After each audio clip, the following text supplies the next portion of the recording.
is the sensitiveness that I am talking about, not the sensitivity of the mind, the sensitivity of your feelings towards your fellow beings, the sensitivity you have towards the animals, to the flowers, the plants. That is not what I am talking about. The sensitivity of the sensory perceptions is lost because of the constant interference of thought. When once the thought ceases to manipulate the sensory activity, then you see the senses function at their peak capacity. The whole of your living organism is an extraordinarily sensitive mechanism responding to everything that is happening there. And your Vedas are, see the chantings or whatever you want to call it, those phrases are chosen by the people to activate some of these things. Maybe, I don't know, I can't say anything about it. As far as I am concerned, whether I am listening to the Vedas or something else, or the roaring of an ocean, or the breeze, you see, or the lightning, the thunder, you see, all kinds of things are affecting the body. Because this body is not separate from the things around. See, the distance probably does not matter, I can't say anything. There are certain limitations here. The body has a certain limitation. So when there is an outburst of energy inside, it's like a river in spate, you see. So a river in spate is lashing against the banks of the river. That is why when there is a sudden outburst of energy, which is not the result of any particular activity of yours, but just, you see, it happens, and then it lashes against the framework of the body, which has a limitation, and that is why it is a very, very painful thing. It's a very painful thing. It's a tortuous thing. You don't call it pain in the sense in which we use the word pain. Pain and pleasure. It falls into neither the pleasurable nor the painful one. The pain I am talking about is completely different. So the body has a limitation. The frontiers, the borders of the thought are not there, but the frontiers of the body and the limitations of the body are there. And so that is why it is a very, very painful experience when there is a sudden outburst of energy. Even some people lose their sense of balance. Sense of balance? They behave in a mad fashion.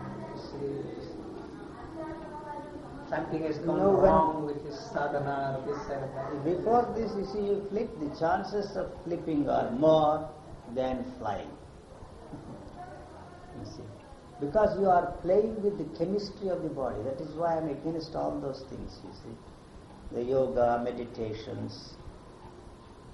If one does those things seriously, very few people do seriously, and then there is a danger of flipping. That may be the reason why they have insisted on staying with a guru. Maybe, I don't know.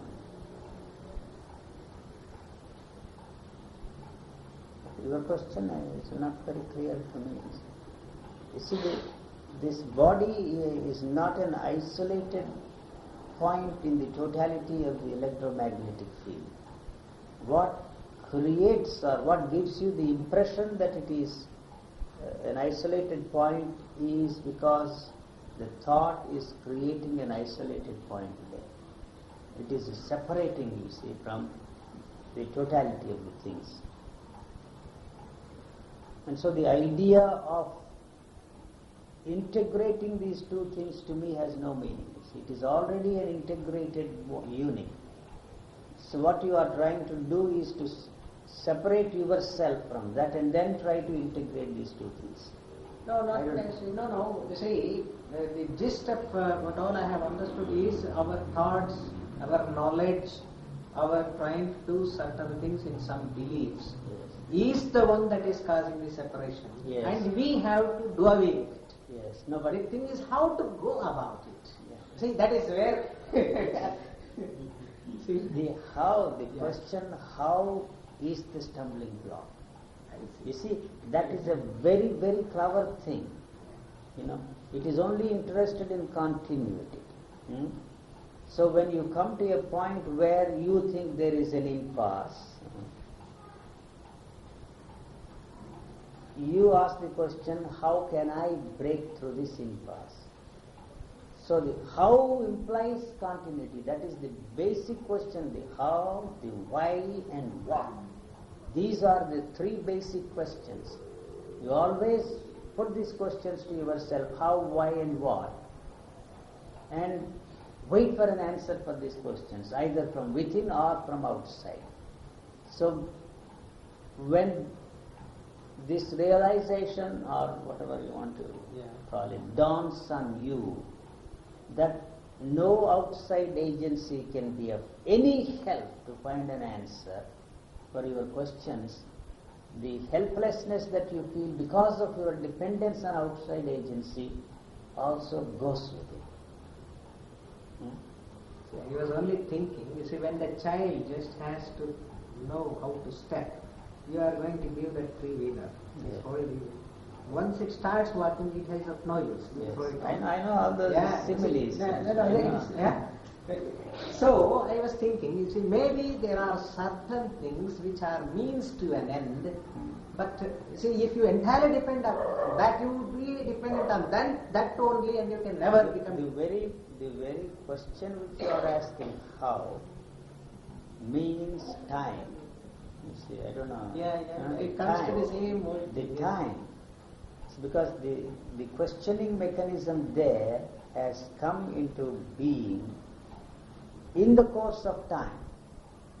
In the course of time. So that cannot conceive of the possibility of finding an answer or a solution for that question except in terms of time. There is no answer to that question, how, then the how cannot stay there. It is that how I was talking about, that one thought. If it remains as one without splitting itself into two, then that does the trick. Nobody has any answer for that question.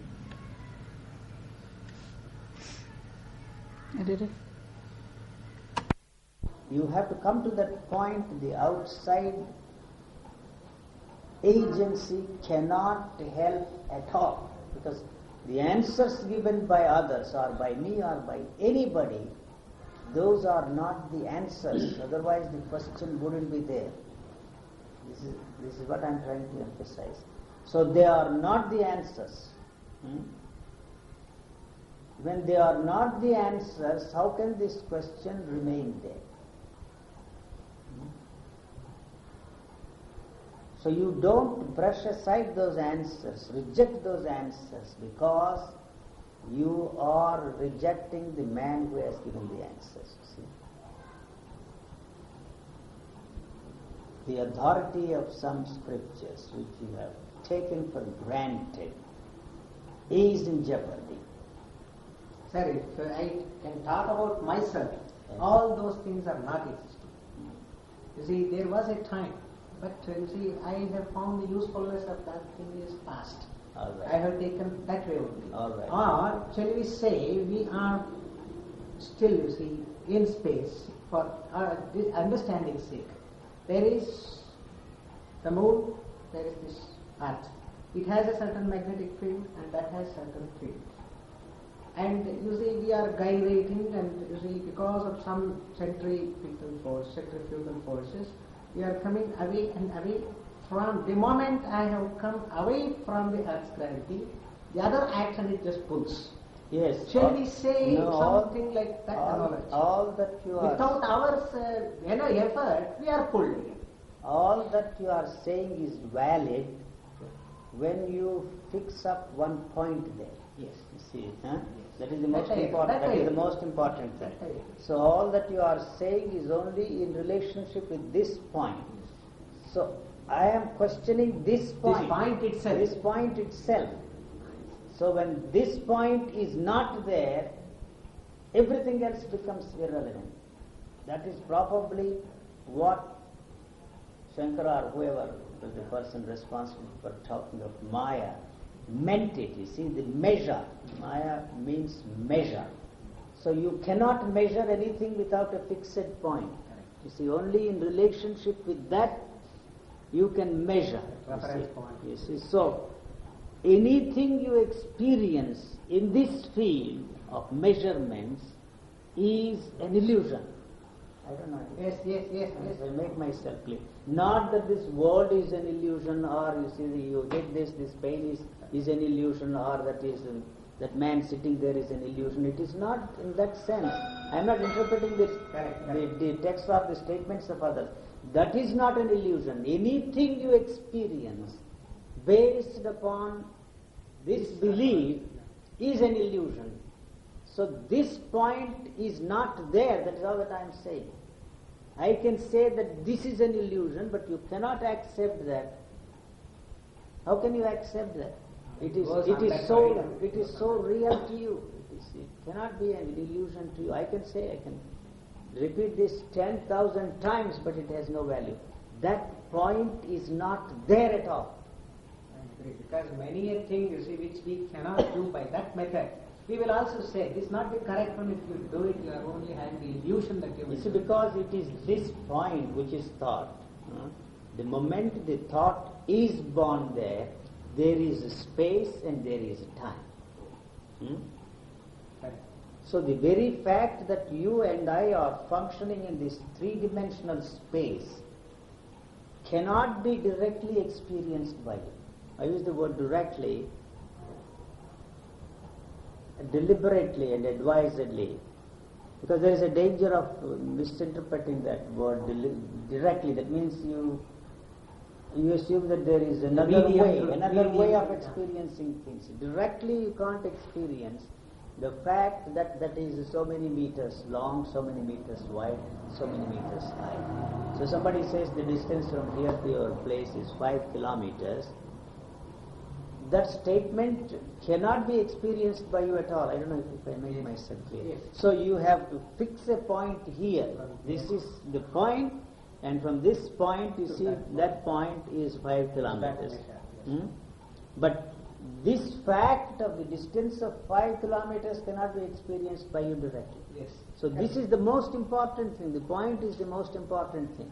Without that, you see, there is no circumference. You are all the time moving on the circumference, trying to reach the center.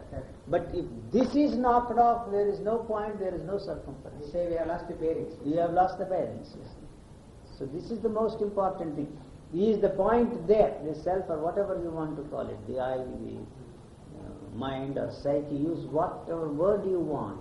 So that itself is questionable, because whatever you experience of what you call self or whatever name you give it, is created by the knowledge. So what is there is only the knowledge and nothing else. Derived from I am not using the word in the Vedantic sense. The knowledge about yourself and the knowledge about the world around you. So it is that you are fighting. The ending of knowledge is the death. That is why death is a very important thing. Unless you die, you cannot understand anything. That death is not a psychological death, but a physical death, because you see the physical body is involved. It's not just going to happen like that, you see. So the whole of your physical organism is involved. When that how has no answer, that how itself is the Redeemer. You understand? So it cannot move, it cannot split itself into two. That is the question of all questions. How can I understand? How can I resolve this problem?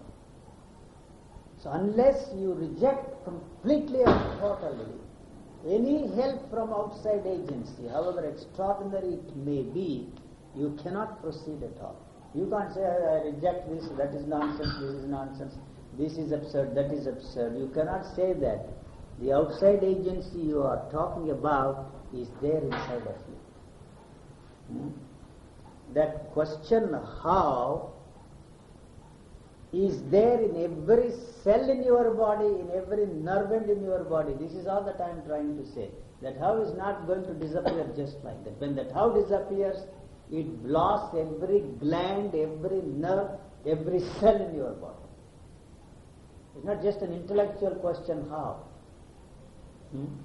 It's an integral part. It's the whole of your being is that question how. I don't know. It's not just ask an intellectual question how, but that how is the whole of this mechanism. So then it has got to find an answer for it, if there is any answer. How is the sound you are talking about?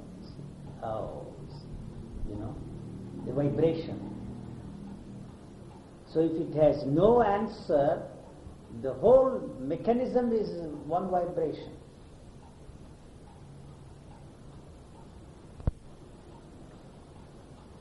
So thought is time. So the moment the thought is born, it wants time,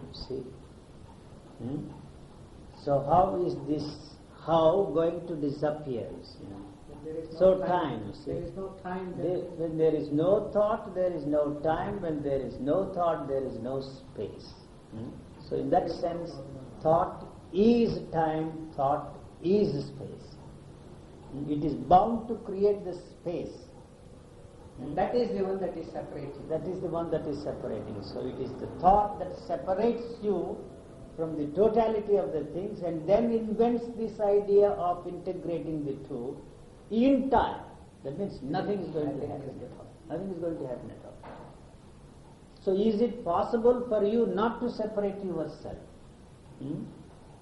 So the death and birth, the ending of births and deaths that people are talking about is not the soul or Atman or I don't even remember those. It's not that soul, but every time the thought is born, you are born.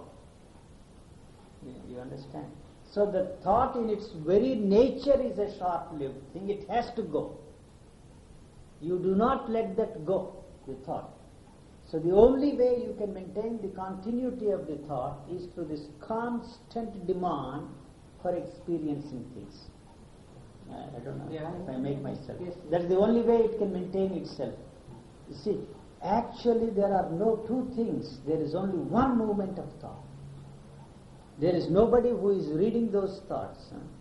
The question you are asking how is not separate from the questioner. When the question how remains as one, that's all that I am talking about. You see, without splitting itself into two. The splitting itself into two means the questioner and the question. Both are there. So the how demands time. Because you don't know. If you knew, you wouldn't ask that question. So they are so interrelated. So is there anything that you can do to prevent this separation and the isolation? There isn't anything that you can do through any volition of yours. That's all that I'm saying. So it is there that the luck, I use the word luck not in the general sense of the word, some strange chance.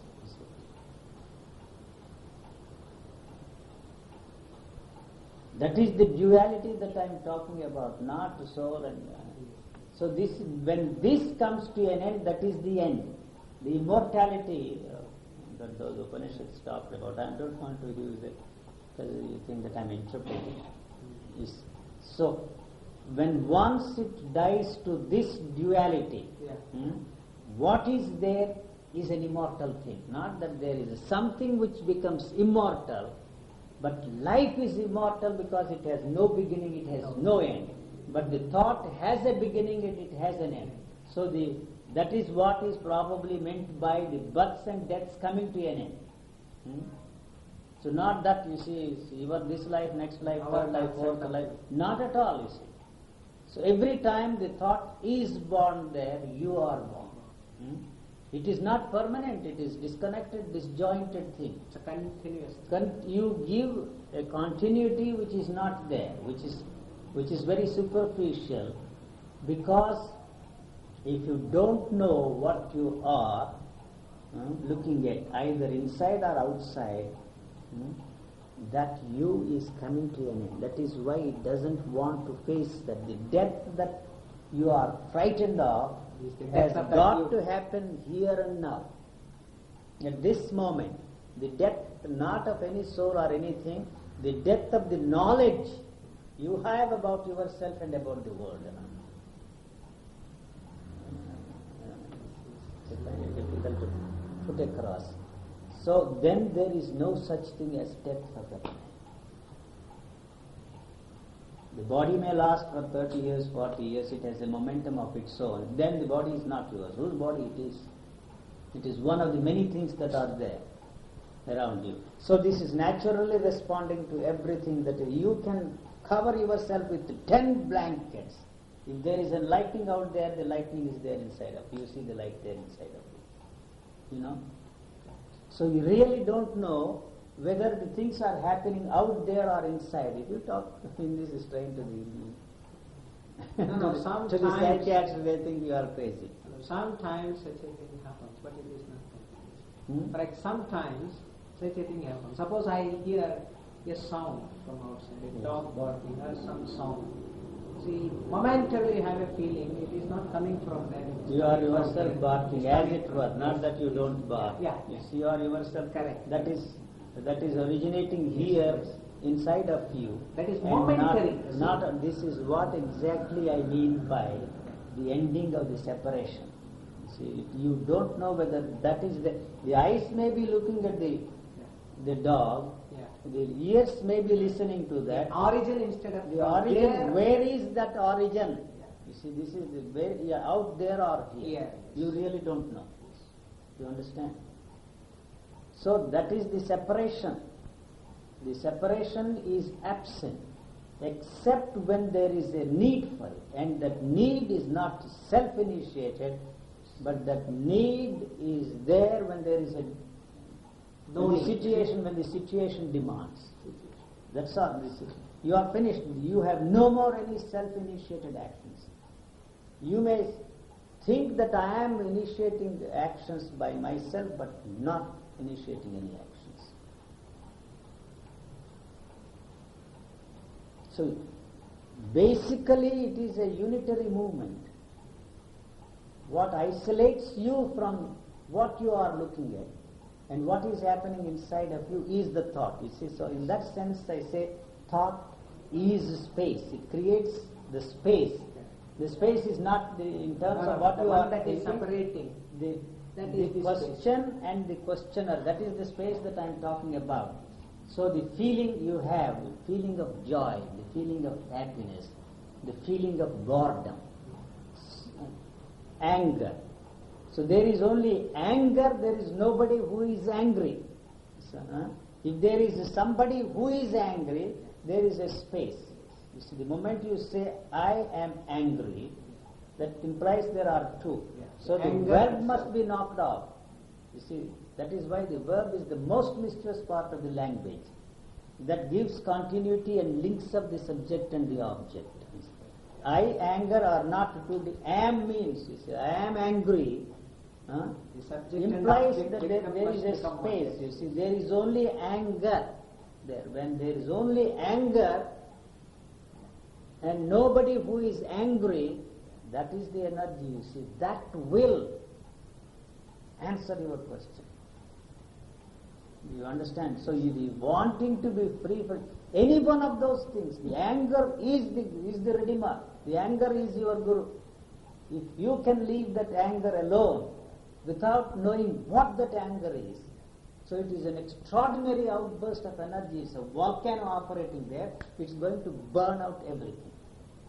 It has to burn itself out. The question how, that is an ionization of thought, to use your scientific, a burning, combustion takes place. That is the heat, you see. That is what I meant by the sound. You see, how is a sound? How, when you put yourself, whether you speak loud or inside, you see. How, you see, that how is a sound? You understand? So when that sound burns itself, There is light there. There is light. There is light there. It produces light. So the burning of thought, the anger has to burn itself out. Anything, jealousy, Whatever, anything, any any emotion. emotion. So there is no separation. You have to separate yourself. Immediately there is an anger, so that you can continue this separateness all along. Actually, when you are angry, you don't know that you are angry. So if I don't do something, see, I will hit somebody, you will not do any such thing. So that is the duality that I am talking about. Anger and somebody who is angry. There is nobody who is angry.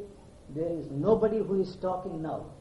Only that emotion. The question and answer is one unitary movement. So the answers you are getting from whatever source are your own answers, and they are not my answers. That is the reason why I say my statements have no copyright.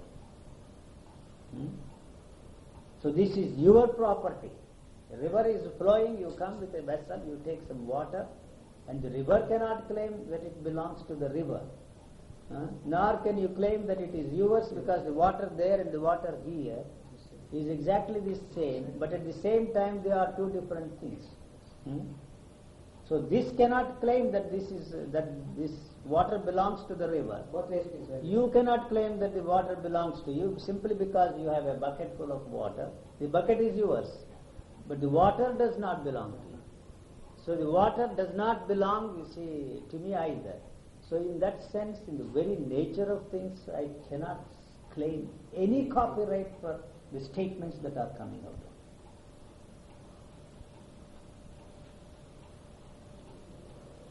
This, I don't know if I have explained. That is the sound and light. When the sound burns itself out, there is light, there is combustion. That is the energy. So the thought in that sense is matter. Thought is matter, thought is space, thought is time. So when the thought, whether it is how or anger or whatever it is, burns itself, I use the word ionization of thought takes place. That means matter is converted into energy. This is constantly taking place because you do not use that thought for any purpose other than maintaining this body. See, it is foolish, absurd, ridiculous to deny what the body demands. So there is no use of your telling yourself that I am going to sleep on a bed of nails, torture this body. You have no right to torture this body. You have no right to deny what the body demands, the food, clothing and shelter. So that thought is useful only for this purpose and no other purpose. So that thought cannot answer any of your questions, cannot solve any of your problems except the basic problems of living. So that is why when the thought burns, people see, you see the light inside, you know. The light you see there inside, you see, and that actually is, but when you do meditation or do any one of those gimmicks, what you are actually doing is, you are creating short circuits in this electromagnetic field. Like you see the electric, you jump, sparks, you see. So you think something is extraordinary. So that light is permanently here because the thought is constantly burning out. All the time, every time the thought is born, it is burning out because it has no answer. So when you ask the question, what happens here, I tell you. The question repeats itself. This is an echo chamber. When you ask any question, is there reincarnation? Does God exist? How can I get moksha? So the question repeats itself here. And there is no answer to that question. So something has got to happen to that question. The question here burns itself out. What is here is only energy. So every word that is coming out is an expression of that energy. You understand? So that is why, you see, this is charged with this terrific energy. These words that come out of, you see, the pure energy will certainly, you see, have a tremendous impact. Not to produce any change or anything. So you are in the field of an outflowing dynamo there, you see. That example you should not push it to the logical. No. Whether you like it or not, you see, you cannot even remain silent there because it is disturbing that silence which you want. The silence that is here is an erupting volcano. But the silence you are thinking in terms of that silence, quietness and all that, it has no relationship whatsoever. So anybody who is practicing silence there is disturbed by this. It does not encourage that kind of a silence, but it is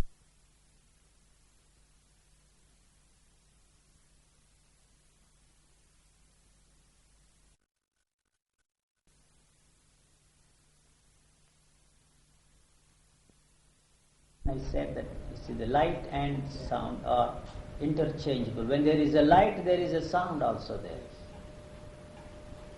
Short circuit. That's a spark. Sparks, you see, you think something Yes, extraordinary. sound, I you see see. light, blue, green, white. Oh my God, go ahead. You can see any Also light. simultaneously Any light there's you a sound. want. You see, you can listen to any sound you want.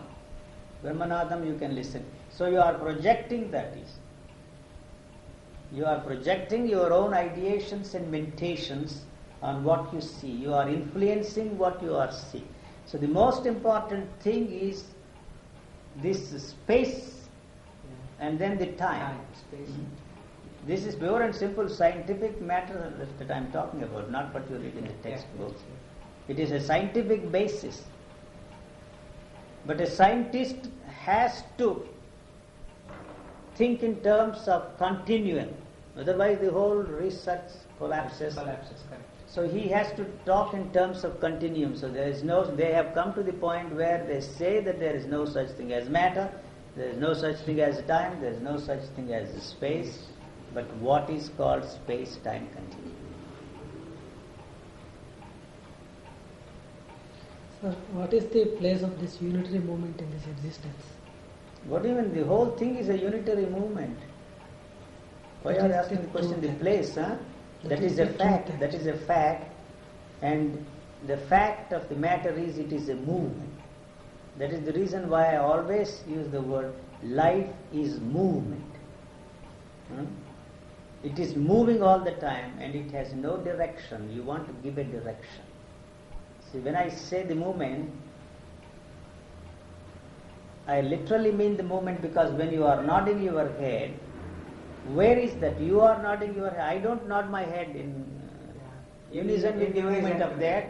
The whole of this being is the movement that is there. So as long as there is life, there is a movement. He is doing something with his ears. He is turning. Every time you see something is happening there that is producing this energy here. It's a movement. So life is movement. The action I am talking about also is the action. Life is action. It is acting all the time. It is responding to everything that is happening there. So life is action, life is movement. Is that movement is independent, sir? No, it is one unitary Unitary. movement. That is why it comes to that, unitary. The separation is not in its nature. So that is why there is this constant battle. In that Life view- and thought, one unitary movement. The thought separates itself for the purpose of a particular kind of action which is essential for the survival of the living organism. That's what I am all the time emphasizing. When once that is met, it is back again in a unitary. And I think that is why some people say Einstein had come very much near that. Very near. Very near that. It's gone When to he talks France. of very much near that. But not quite. Not quite.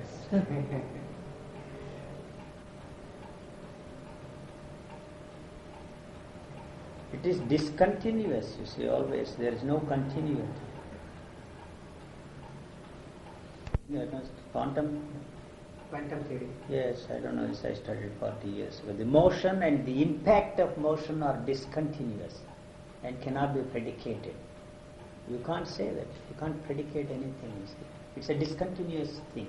But you link up all those things and give a continuity. Somebody there. Without that, there is nothing there. The how is the big question mark. is the dark there. That is the dark. The how has to burn itself up.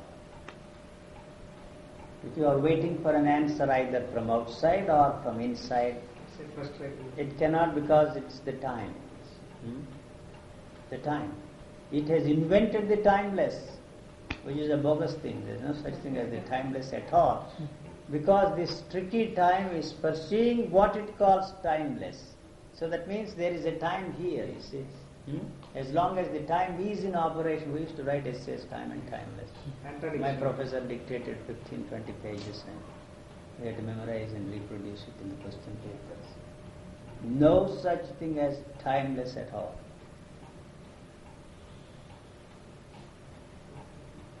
Everything is timeless, unfortunately. You see,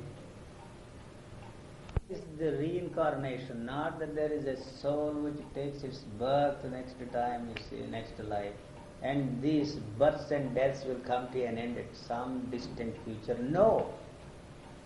This is the birth and death that is all the time going on. In this process, this body also is going through the process of physical death and birth.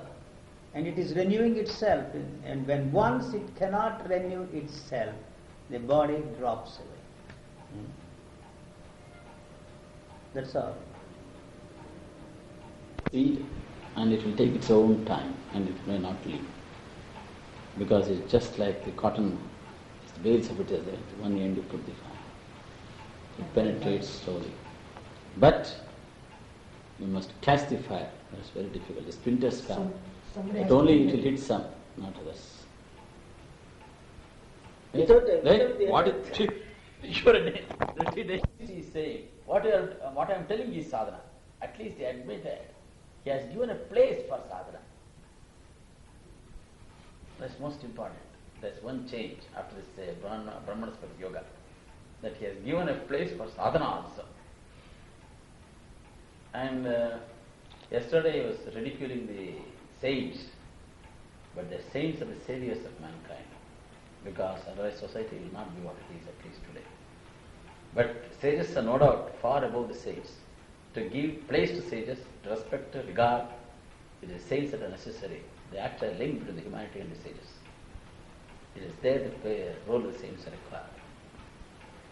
So we cannot totally throw them out as worthless, third-rate people. I mean, such statements are not correct in the real sense of the word.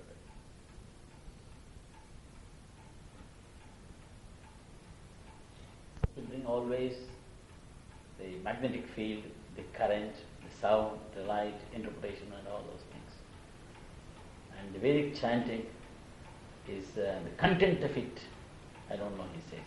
The effect of it is not there, he says. But because someone has taken too much and want to rely merely on Vedas, just to condemn the reliance too much on that, because it will ultimately not lead, no doubt. But it has got its role to play. So that he wants to just superficially overcome it and give an impression that they are useless, worthless, and have no value at all. That is too much of a statement for anyone to accept, and it is difficult also to accept. Much less with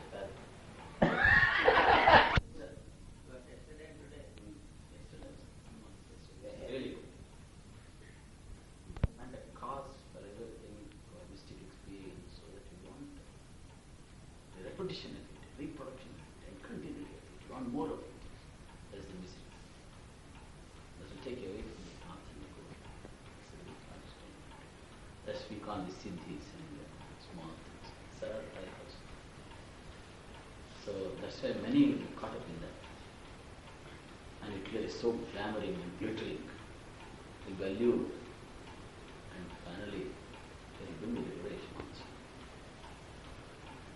So that aspect is very vehement and very caustic and bitter also, and here such people become small visions. So his idea in condemning them is not to make them feel lost them or anything at the start. But when you are after the diamond, when you go for the coal and with that idea, condemns, blasts, ridicules, and push them aside and shakes them vigorously. So they should not stop there and proceed further and really search what they want. Poetry. That's but sir. Swamiji, may I ask you a question? Can you please tell us why we are finding it difficult to understand UG? Difficult? To understand UG? Because you have already a frame of mind which you have built up. You are sticking it so steadily. And however much once you feel it is not worth sticking on to it, still the adhesive is so strong, you cannot allow it to fall out. That is the totality of thoughts and experiences. So you have no such thing as the totality of your experiences and totality of your thoughts, because the thoughts are disconnected and disjoint. So you use the world mind for functioning in this world intelligently and sanely. So there is no such thing as your mind or my mind. I don't know. No, like that river water you said, Yes. see, vessel is yours, the water is not So yours. Yeah. that is passed on from generation to generation. So every time you are angry, every time you are violent, every time you are this, you are that, you see, your thinking about it is for or against it is being added to that, you see. Yeah. Cumulative. The knowledge, cumulative knowledge is going on and on. So what is the basic question, you see? What is the basic question? The basic question is we have, you see, every time we are thinking of that realization or self-realization, knowing who you are and what not, ultimately it comes to You see, if you pose yourself this question, who am I? Yeah. There is an assumption that, you see, there is something there Yeah. which you should know for whatever reason. Yeah. Hmm? Yeah. So who am I, for example, you see, question. Why do you ask that question? Because, you see, there is a contradictory feeling within us. You see, as you said, there is that knowledge. This body is not mine, there is something else separate from this. Yes. And that is the eternal one. Exactly. That is why there is this question. You separate this body, Yes. and you think that there is some entity Yeah, there, yeah, which is not part of this body, Yeah. which has an independent existence of its own. That is why you are asking this question. Yes. I or self or whatever, Whatever it is. whatever it Be the is, terminology, whatever yeah. it is. So, whatever you see there, the I, the self, the mind, soul, psyche, is the one that is created by the knowledge you have about them. That is all that I am trying to say. What is there is only the knowledge. There is nothing else other than the knowledge. So it's very interesting, you see, to put it that way. Your mind, I don't even recall what you said. You see, the mind. Mind fast It's is very, mind, very interesting. It's very interesting. You see, Mind fast is mad. mind fast is mad. Mind Normal is mad. Mad. Mind slowed is sane. Sane. Mind stopped is God. is God. Not necessarily by this person. I understand. You see, I discovered for myself, and by myself, that there is no self to realize. Yes. That is the realization I am talking about. And so that comes as a shattering blow to you. It hits you like a thunderbolt because you have invested everything, all the eggs in one basket, you see, and you want to achieve this goal which you have set before yourself, the self-realization. And in the end, you see, there is you no suddenly discover that there is no self to discover, there is no self to realize. What the hell have you been doing all your life? No? So that applies to mind also. So what is mind? That is my question. Any one of those questions, what is self, what is mind, what is thought, you pose that question to yourself. And you are waiting for an answer. See? What is mind? This question is the mind. You see? So it is waiting for an answer. What comes inside of your head in answer to that question is the knowledge, the definitions. Mind is this, mind is not that. So you think these are two different things. So if we are not moving. slowing down. Slowing down. No, sir, you said very interesting thing. I didn't say No, anything no, no. interesting. That means the questioning itself is the mind. you The said. question, Yes, yes, question question comes is- of the mind, yes. The one that asks the question is the mind. Itself is the mind. Is itself the mind. And that question is born out of the assumption that there is such a thing as a mind. So whatever you experience there, whether it is Yeah. self or mind or Atman, God, whatever you call it, That is experienced by the mind only. by this, the knowledge creates the experience. Without knowledge, you cannot experience anything. That you have very nicely And explained. this experience strengthens that knowledge. That's the vicious circle, you see. Huh? See, you forget that the experience which you have experienced is the result of the knowledge which is not yours. You're trying to come out of it, but still it is dragging it inside. So all these questions are the variations of the same question, the basic question: what is thought, what is self, what is mind? You know, any question you want to put is the variation of the same question. What is thought? This is my favorite question. Well, what is thought? This question is the thought. So the answers you get inside of you are the definitions given by others. I am not interested in that at all. You see, the It should psychologists come have their from- own psychologists have their own definitions. The Vedantins have their own definitions. The philosophers have their own definitions. Everybody has his or her own definition. So that is all that you get there inside of you. You understand? So you are not interested in the question anymore, because what is going on there, you think is the answer to those questions, and that is the thought. That preconceived knowledge. The knowledge, you see, the knowledge that you have. So if you reject that knowledge, which you cannot so easily, Yeah, the question cannot stay there, because the question is born out of that knowledge. You want to know something about thought. So we stick to this: what is thought? That applies to your mind also, yourself, or any other question. I want to find out. I don't want to find out. Yeah, you have already I found want, it. I want to find out. I have to put it that way. What is thought? What is thought? You see. So what happens when you do not accept the answers given by others? What happens? Something has got to happen to that question. What is thought? The thought burns itself out because it has no answer, except the answers we know. You see, we are not satisfied with the answers given by others. That is why you are asking the question. You come to a man who you think is a realized man. So you put the same old question that has been put hundreds of times by hundreds of people, and the answers have been given to those questions. You put this question to that man because you want a confirmation of what you know. What you know. Or if he says something, you see, which doesn't fit into the framework of yours, you say you don't agree with it. So you have to find out the answer for that question. Shall we say it is something like... So what I am saying is, Yeah. so what happens to that question, that is very important. You have to separate yourself and look at the thought. What separates you from the question? Also separates from the thought. The knowledge itself, you see. What you see there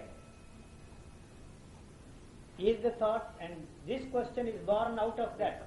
I don't know. Yes, yes, it's born out of that. So if that is not there, this question cannot at all arise. Question of the each birth doesn't arise. This question is born out of the knowledge you have about them. The child does not ask the question. You ask some other questions. So all our questions are born out of the knowledge we have about those things. So if that knowledge is completely and totally rejected, the question also goes with it. I don't know.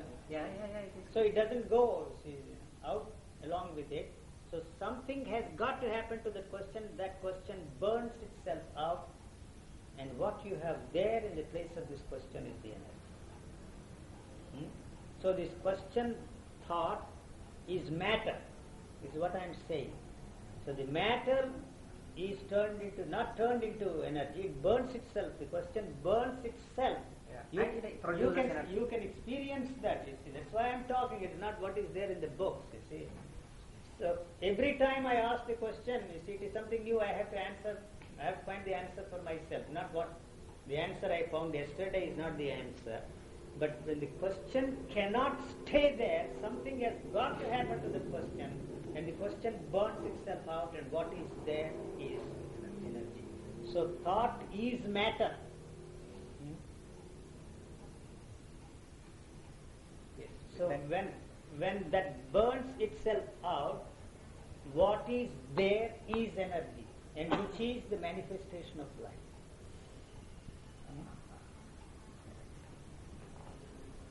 So in other words, life, energy, they are synonymous terms. Consciousness, you mentioned that word, is also a synonymous term for life.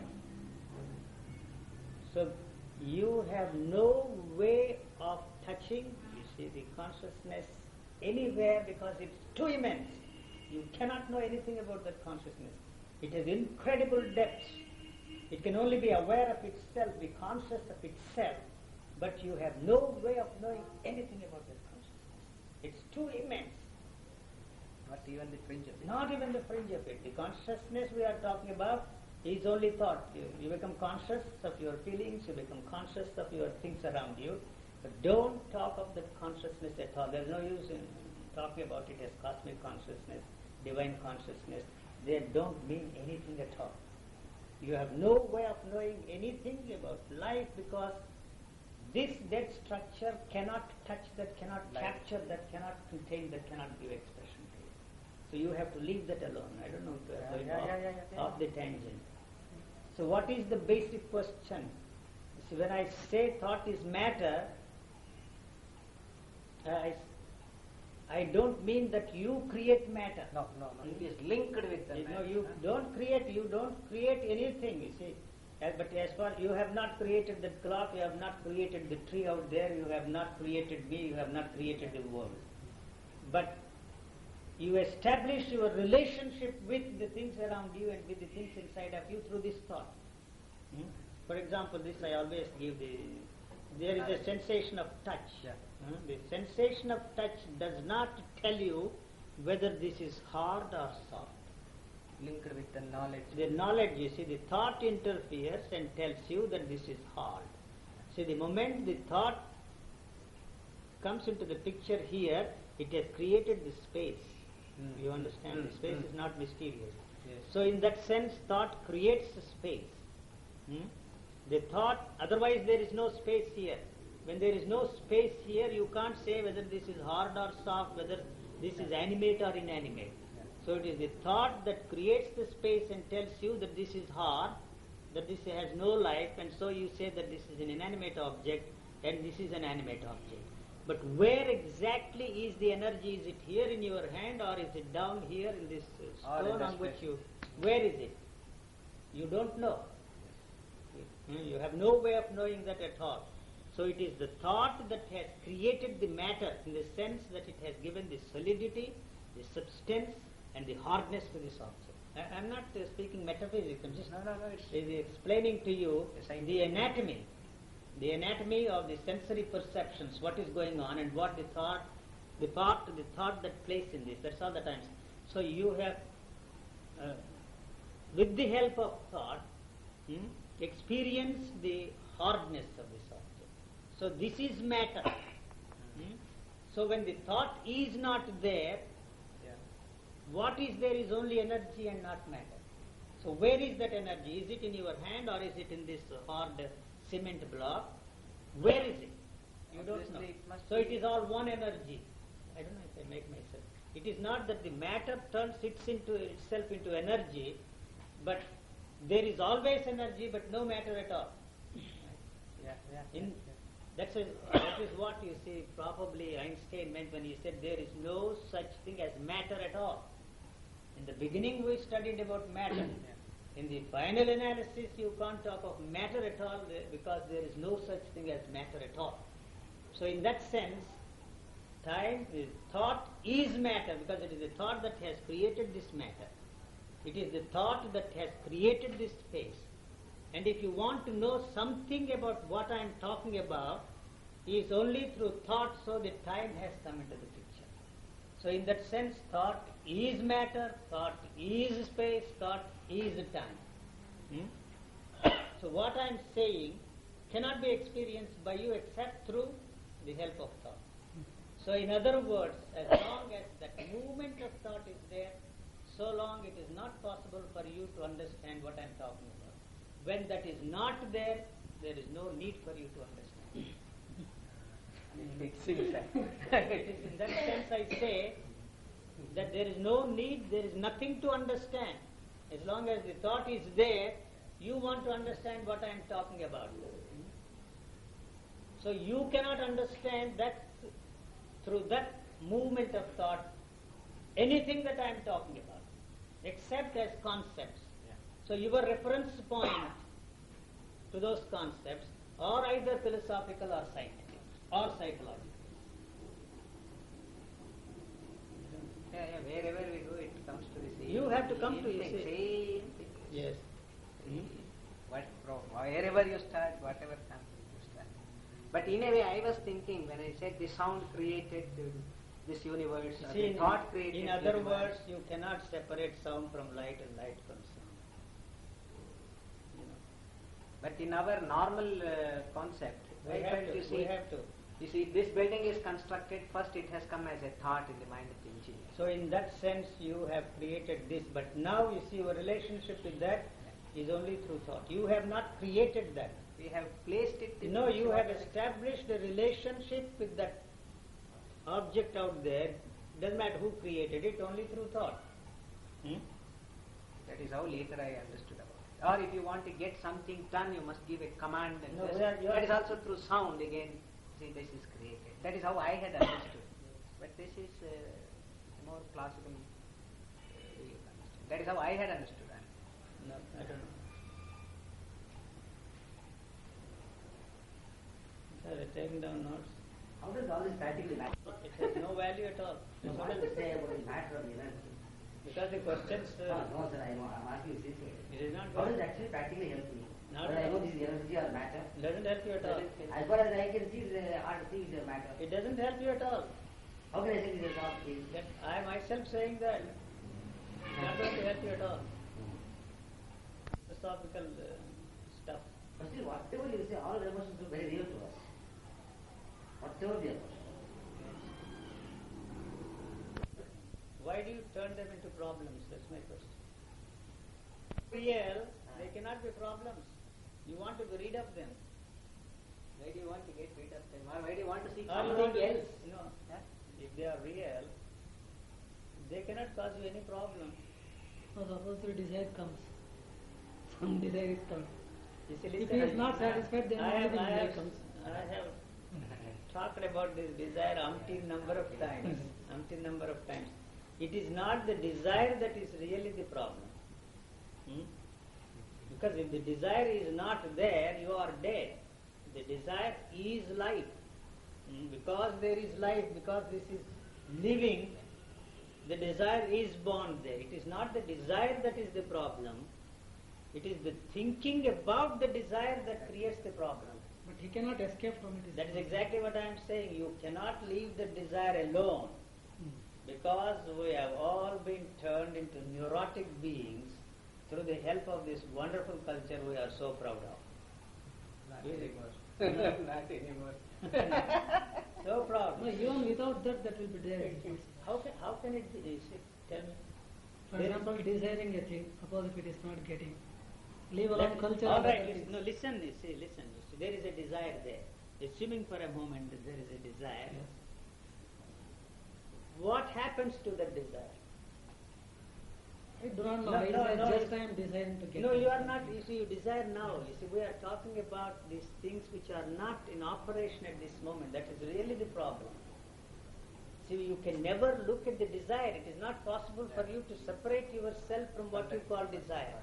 The moment you recognize that there is a desire, all the other problems are there. The desire as such can never be a problem. Thinking about the desire. The very recognition that there is a desire means that you have begun to think about it. It's a recognition and naming. First you recognize that there is a desire. That means there is already a separation. There is somebody who is recognizing the desire. You can't recognize the desire as desire. I don't know. You have to name the desire. The desire is already acting. No, the desire is already acting there. That is the action. There is already an action. The birth of the desire there is the action. The life is action. So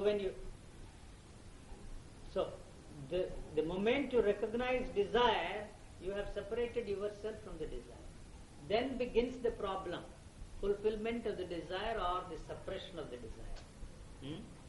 So how are you going to suppress the desire? You are not doing anything. You are thinking about that. You see, how to suppress this desire or how to fulfill that desire.